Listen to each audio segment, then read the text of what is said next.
Hello, my friends, hello, and welcome once again to Stately Vaughn Manor, where it's Wednesday. That means it's Epic Comic Book Wednesday. Every Wednesday, I'll talk about a certain comic book graphic novel or comic book subject. Steve Donoghue on his channel will talk about that same comic book graphic novel or comic book subject. And boy, do we have an exciting one this week, Roger. Yes, it's everybody's favorite Avenger, Ant-Man. He's everybody's, he's nobody's favorite Avenger, let's be honest. He's Ant-Man, but he's also Giant Man. And look, there's the Wasp. So, Ant-Man. Let's talk about Ant-Man. One of Marvel Comics' first superheroes from the Marvel Age of Comics, the Silver Age of Comics. This is the first Ant-Man epic collection. This has stories. It has Ant-Man stories from 1962 to 1964. So it is Ant-Man and Giant Man stories from 1962 to 64. There are only two epic collections of Ant-Man, Giant Man so far. Ant-Man, not one of Marvel's most popular characters in the comic books. This epic collection has the distinction of being the first epic collection that I ever bought. This is my first epic collection, Ant-Man, Giant Man. And this came out, if I'm remembering right, and I could be remembering wrong, but I think it came out around the time that the Ant-Man movie did. Or one of the Ant-Man movies. What are there, like 3 of them now? And I saw the first one, and the first one was decent. It was a decent enough superhero movie. Even though at the point that Ant-Man was made, Marvel movies had sort of plateaued, I think, and it was before they started kind of going downhill. I kind of feel like the Marvel stuff has kind of gone downhill in the films. But we're not here to talk about that anyway. We're not here to talk about movie Ant-Man. We're here to talk about comic book Ant-Man. And look, there's the garbage truck. It must be Monday when we're filming this. Monday is the day that the garbage truck comes by. Hello, garbage truck. We're talking about Ant-Man. Anyway, to continue, Ant-Man, the first Ant-Man epic collection, The Man in the Anthill. So, Ant-Man was one of the earliest Marvel superheroes. He appeared on the scene right around that time when Marvel was switching from doing a bunch of giant monster comics, which I love. I love their giant monster comics. Right from the time when they went from doing their giant monster comics and science fiction comics to doing superhero comics. The company sort of transformed and changed at that. What? Rhonda, give me a break. Do I need more interruptions, Rhonda? I'm trying to talk about Ant-Man, for crying out loud. What could be more important? Anyway, yes, so they transformed from doing a lot of monster comics to doing superhero comics. And that transformation is very visible in this epic collection because it starts off with the story published in one of their monster comics, which was Tales to Astonish. And the story is The Man in the Anthill. The Man in the Anthill. This is from Tales to Astonish number 27. There is the brilliant opening splash page for this story, The Man in the Anthill, illustrated by the magnificent Jack Kirby, who does a bunch of artwork in this volume. So this is the first appearance of Henry Pym, scientist Henry Pym, who later on becomes Ant-Man. At this point, Stan Lee and Jack Kirby were just doing another science fiction monster type story. And in this one, instead of insects becoming huge, which was a common enough occurrence, you had Henry Pym, who was working on a formula to make things small. Why? Scientists do this sort of thing, and he wants to make things small. And so Henry Pym comes up with a formula which he tests on himself. Of course, that's what scientists do in comic books. He tests it on himself, and wouldn't you know it, he becomes small. And he ends up, through a set of circumstances, mostly it's Henry Pym being dumb, he ends up in an anthill and nearly being killed by a bunch of ants, because what the hell is this guy doing in our anthill, say the ants. He does make a friend, though. One of the ants helps him out. One of the ants helps him out of the anthill and into this test tube where the antidote is so he can become big again. Ants, they liked him right away, some of these ants. And so, he made a pal and he became large again. And as far as we knew as readers, back then in 1962, when this issue of Tales to Astonish showed up, that was the last we were ever going to hear about Henry Pym, the man in the anthill. But Stan Lee had an idea. He remembered this story, and so in Tales to Astonish number 35, he brought Henry Pym back as the Ant-Man in The Return of the Ant-Man. There is the Ant-Man in a genuine superhero comic. A superhero costume.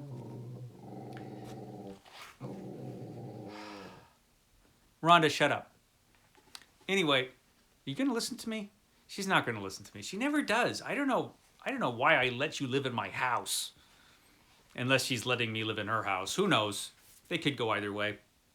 So the return of Ant-Man. There he is with this great cover from Jack Kirby. He had a lot of covers for Ant-Man where like Ant-Man was tiny and you see the villains from his perspective and they're all giant. And Ant-Man had one clever gimmick aside from becoming very tiny. He had this helmet which he invented, and with this helmet he was able to communicate with ants. Now, as it turns out, in these Ant-Man stories, ants are very smart. They're like, people, only they're ants. But he communicates with the ants, and the ants help him in his crime fighting and rescue him like all the time. So, and it becomes very apparent early in these issues. He says so himself. It's not like Aquaman telling fish what to do.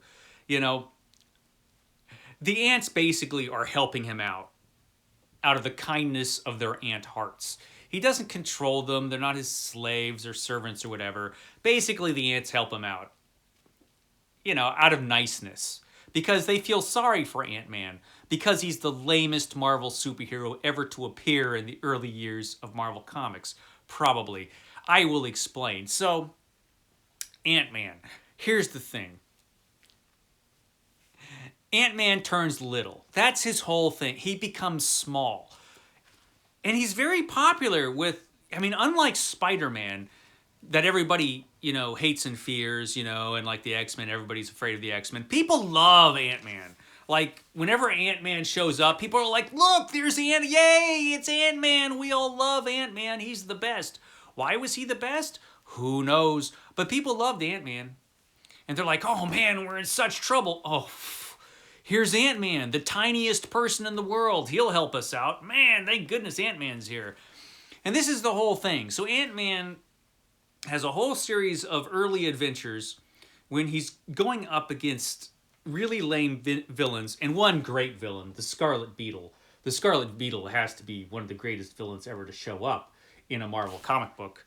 At last you've met your match, Ant-Man. Even you can't stop the hordes of the Scarlet Beetle. That's the Scarlet Beetle right there. He's the best. He's a beetle that becomes smart, through a set of accidental circumstances. He's kind of left over from the monster comics immediately preceding Ant-Man. Your days of meddling are ended, Ant-Man. The Scarlet Beetle has vowed to destroy you. He doesn't succeed, but the Scarlet Beetle still manages to be like the best Ant-Man villain. Ant-Man villains tended to be pretty lame. But here's the thing with Ant-Man. He was tiny, and you'd think that would actually make it harder to be a superhero. And it does. Time and time again, you're reading these early Ant-Man stories, and you're like, man, this would be so much easier if you were like normal height, to defeat these villains. His one big power as Ant-Man, aside from talking to ants, if he couldn't talk to ants, he would be dead. But his one big thing the Ant-Man had in the early Ant-Man stories were that he kept the strength of a regular person. That's his superpower. He has the strength of a regular person. Like you or me. He's as strong as us, only he's tiny. Now, this doesn't seem to be a great advantage, you know? But, you know, Stan Lee came up with that. And one of the things about these Ant-Man stories, they are entertaining. I was entertained when I was reading these early Ant-Man stories. But they're just so, I mean, like, to travel, he has this catapult, okay? So this is his Ant-Man catapult. So he gets on his catapult and he shoots himself into the air, like in the general direction of where he needs to go. And when he's about to splat on the sidewalk, before that time, he'll communicate with his ant pals, and they will all form a disgusting pile of ant bodies, and he will land on the pile of ants, and they will break his... I mean, this is how he travels. He does this over and over again. He's flying through the air after catapulting himself, and like he communicates to the ants just in time to land on a pile of ants. Now, the ants really had to like Ant-Man to have to put up with this all this time. You get the feeling, and the ants literally rescue him all the time. And the only way he defeats supervillains is by getting help from the ants. On his own, he's just hopeless, Ant-Man, because he's tiny. This is the thing. Stan Lee and Jack Kirby were writing these stories really, really quickly, and boy, can you tell. The artwork is actually pretty good, Jack Kirby artwork. It wasn't his best, but it was enjoyable. This is at least fun because, you know, he has all these adventures when he's tiny, a lot of giant bugs, stuff like that. The scientific explanations for things that Stan Lee came up with for Ant-Man, you can tell he made up in the split second that he was writing it down on the page. And some of the ideas he had for Ant-Man were just ridiculous. I mean, there's no reason why he had to do this catapult thing landing on a pile of ants as long as he did. Stan Lee should have figured, you know what, wouldn't it be easier if he could fly? So that would have been better. But no, he kept that up until the introduction, basically, of the Wasp. Eventually, Ant-Man gets a partner in the Wasp in this issue of Tales to Astonish number 44. This is an interesting issue. This is an early comic book example of retconning, because now suddenly Ant-Man's origin is much different. Now, Ant-Man's origin has already been established. We've already read those issues. We read that first issue, The Man in the Anthill. He was a scientist who wanted to make things small. It had nothing to do with becoming a crime fighter, let alone an avenging crime fighter. But in this story, we get the tragic backstory of Henry Pym. He had a wife, you know, he was married, and she was a political refugee, and she ends up being killed. She's murdered.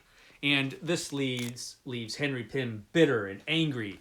And that was the motivation for him to want to make things small so that he could deliberately become Ant-Man, more or less. So they basically retconned his old origin so that he had this tragedy in his backstory that he never had before, and this wife who was murdered. Now, why did they do that? Because he gets this new partner, the Wasp. And I guess this is supposed to ratchet up the romantic tension and to give him an excuse not to just fall in love with the Wasp, who's, you know, Janet Van Dyne's immediately in love with Henry Pym. I don't know why. She has bad taste in men. But she's immediately in love with him, and there has to be... And she's great. Obviously, she's the best.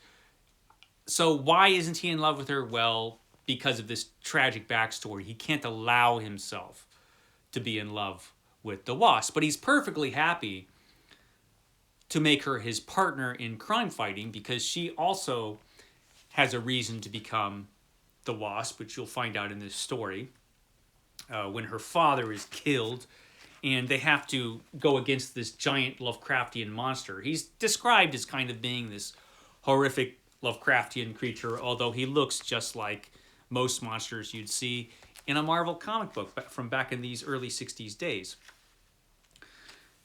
An interesting thing about the Wasp. So Henry Pym is such a great scientist that he's able to manipulate her genetics so that she grows a pair of wings when she turns small. So she actually has the power of flight. Now, an interesting thing about the Wasp is that it's immediately apparent that she's a much more powerful superhero than Ant-Man.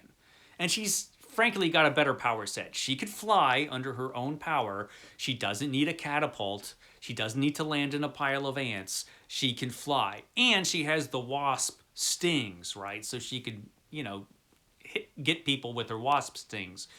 So she's got a better power set than Ant-Man. And frankly, she's a more interesting character than Henry Pym. She's a lot more fun, and she makes the comic better as soon as she shows up. Henry Pym is kind of morose at the beginning of the series. He lightens up a bit, But the Wasp really kind of points out, if you hadn't noticed already, what a lame character the Ant-Man is as a superhero. Stan Lee at least, and maybe Jack Kirby, eventually realized, you know what?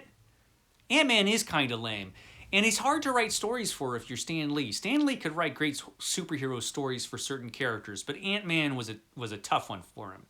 Now, if you had Gardner Fox, if you had Edmund Hamilton, if you had somebody like that writing Ant-Man stories, they would probably be pretty great, because those guys would know how to write a character like this, a science fiction character where you had to find ways to make the powers work, to make this character work. You would need a writer like that. Stan Lee, not so much, because Stan Lee relied on power in a superhero to get things done, instead of a clever, complicated plot. And that's what Ant-Man would need, He would need that kind of thing to make a really interesting Ant-Man story. Ant-Man, like I said, he's tiny. Which is useful if you've got a superhero team and you need somebody to be tiny for certain situations. Then Ant-Man's useful, like in the Avengers or whatever. But on his own, not so much. So they made the very good decision to make Ant-Man into Giant Man. Let's see if I could find the issue where Giant Man shows up. So Ant-Man, is this the issue? Let me see. Yes, Ant-Man becomes Giant Man. Here we go. Tales to Astonish, number 49. Ant-Man becomes Giant Man. So now, Stan Lee is on firmer footing. And this is drawn by Jack Kirby. So the first appearance of Giant Man when he bursts out of a house because he didn't, accidental experiment, that kind of thing will happen. So you have this guy, Henry Pym, who's actually two separate superheroes depending on how big he is. Once he's Giant Man, and you can see how giant he is there, now you've got a powerhouse. Now you've got a physically very strong superhero. And Stan Lee and Jack Kirby are on firmer ground with Giant Man. So going forward, in the adventures of Giant Man, you get a sense, okay, I can understand how this superhero works. He works better as a character as Giant Man, in my opinion. I'm not saying that these stories are masterpieces, because they are not. These are not the best Marvel superhero stories from this era, that's for sure. But they are entertaining. All these stories are entertaining, frankly. And as a character, Giant Man makes more sense. He is not the most powerful Marvel superhero from this time, but he is strong. He's a big guy. So basically, he's a big, strong guy. Now, he does get outclassed. I think it's at the very end of this epic collection is when he goes up against the Hulk. Now, if the Hulk wanted to, the Hulk could just kill Giant Man in like a second. You can't go up against the Hulk and expect to survive. But Giant Man does survive because, they couldn't kill him. But it's funny, towards the end of this, Giant Man is like, oh hell, what did I take on? And Giant Man realizes that, the Hulk can just kill him, because the Hulk is like, way stronger. It's like, he's leaping at me. If he connects, I'm a goner. You bet you are, Giant Man. You can't fight the Hulk. He's way stronger than you. So this is an interesting batch of stories where you have Ant-Man, not a great superhero. I mean, there's so many points in those Ant-Man comics where things would just be so much easier if he were just regular sized. There's this section, where is this? I have to find this story. Okay, there's this section. It's that early Ant-Man Wasp story where they have to fight that monster. And Ant-Man comes up with the great idea to put the thing that will kill the monster into a shotgun. But I'm tiny. How do I move the shotgun? I'll get my pals, the ants, who are always doing me favors, to take the shotgun. And the ants lift the shotgun and carry the shotgun up the side of the building. And then Ant-Man pulls the trigger, barely pulls the trigger to shoot the monster as a tiny Ant-Man. Now, wouldn't it be easier if you were just regular sized and you could just carry the shotgun to the building and go up there and shoot the shotgun like a normal person and then the monster would be dead? There are so many times like that where it would just be easier if he were normal sized. He makes it harder for himself by being small. It doesn't make any sense, this character. But once he becomes Giant Man, okay, that makes sense. He's giant. I get it now. These are fun. Don't get me wrong. Every single one of these stories is entertaining. But it is one of those things where you're like, it's one of those things. And Ant-Man, as a character, has always been kind of like that. But, you know, like I said, fun. So I do recommend it. It's fun, early Marvel Comics Silver Age stuff. And that's all I have to say about it. I'll shut up now. I've been going on long enough about Ant-Man. Who knew someone could talk so much about Ant-Man and Giant Man? I'll shut up now. Okay, guys, I will catch you next time.